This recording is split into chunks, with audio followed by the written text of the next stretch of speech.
tiếng chuông thanh thót nhẹ gót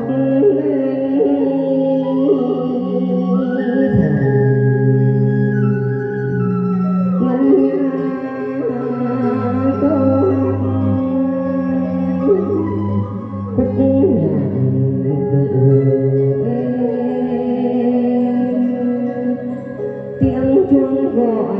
sinh linh về nơi cửa Phật.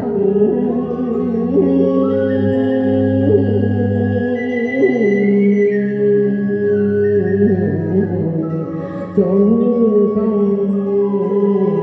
sao xuyên nổi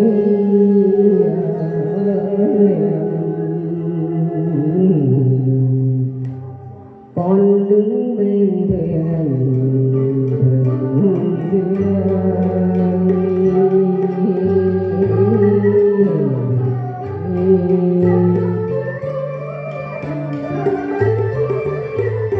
nghe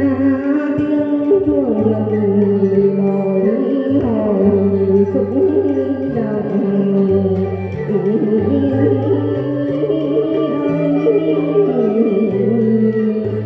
con tưởng vì ngôi tiếng tụng kinh nguyện Phật Phật tha cả sầu nhẫn màu xóa bớt khổ đau ở nơi đâu nghe tiếng chuông về đây tha thiết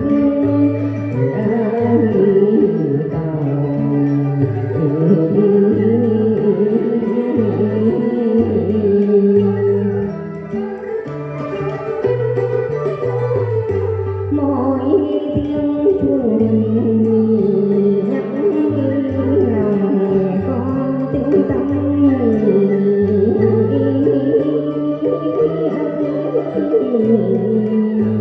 mỗi giấc trời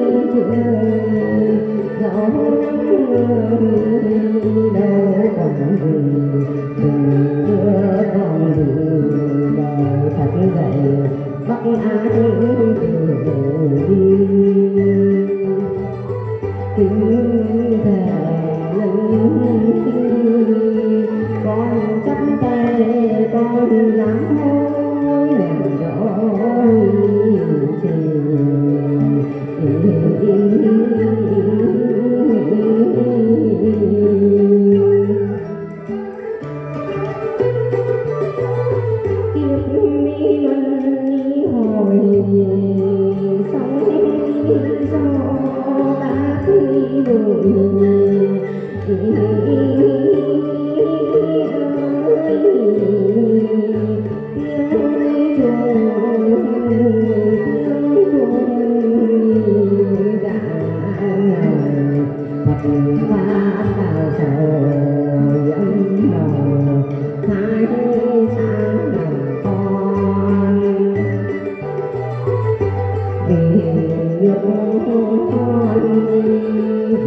cháu con sẽ ước mơ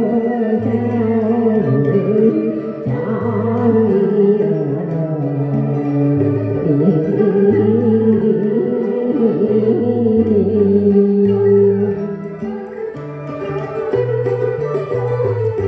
nơi cửa tiền